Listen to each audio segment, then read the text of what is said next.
Hi friends, welcome to Ram Mee Seva channel.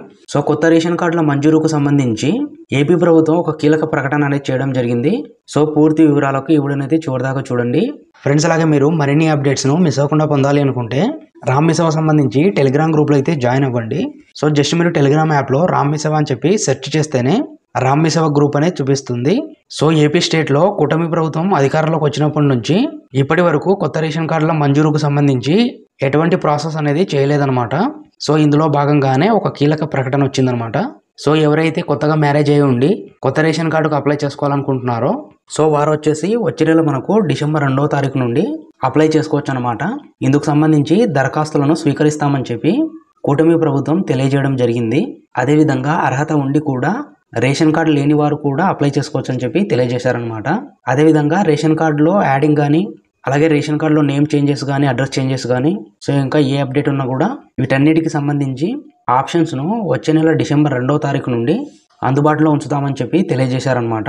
అలాగే పాత కార్డుల స్థానంలో రీడిజైన్ చేసి వారికి సంబంధించి కొత్త డిజైన్తో రేషన్ కార్డులను అయితే అందరికీ పంపిణీ చేయబోతున్నారు. ప్రజెంట్ అయితే కొత్త రేషన్ కార్డులకు అప్లై చేసుకోవాలనుకుంటే డిసెంబర్ 2వ తారీఖు నుండి అయితే అప్లై చేసుకోవచ్చు. సో కొత్త రేషన్ కార్డులకు అప్లై చేసుకోవాలనుకుంటే మీకు దగ్గరలో ఉండే సచివాలయాల్లో అప్లై చేసుకోవచ్చు అనమాట. ఇందుకు సంబంధించి త్వరలోనే మనకు ఈ కొత్త రేషన్ కార్డుకి అప్లై చేసుకోవడానికి అప్లికేషన్ ఫామ్ కూడా మనకు అందుబాటులోకి అయితే వస్తుందన్నమాట.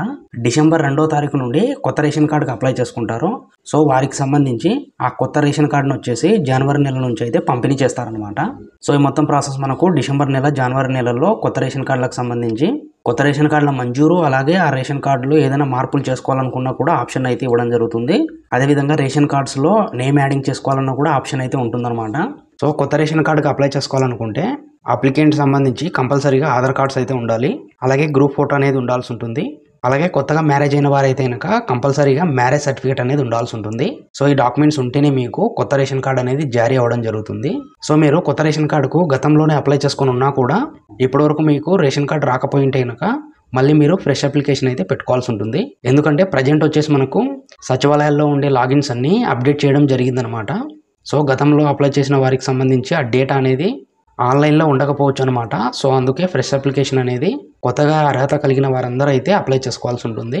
అలాగే మనకు గత గవర్నమెంట్లో ఉన్న రేషన్ కార్డులకు బదులుగా ఇప్పుడు కొత్తగా రీడిజైన్ చేసి జనవరి నెల నుంచి అయితే అందరికీ పంపిణీ చేస్తారనమాట.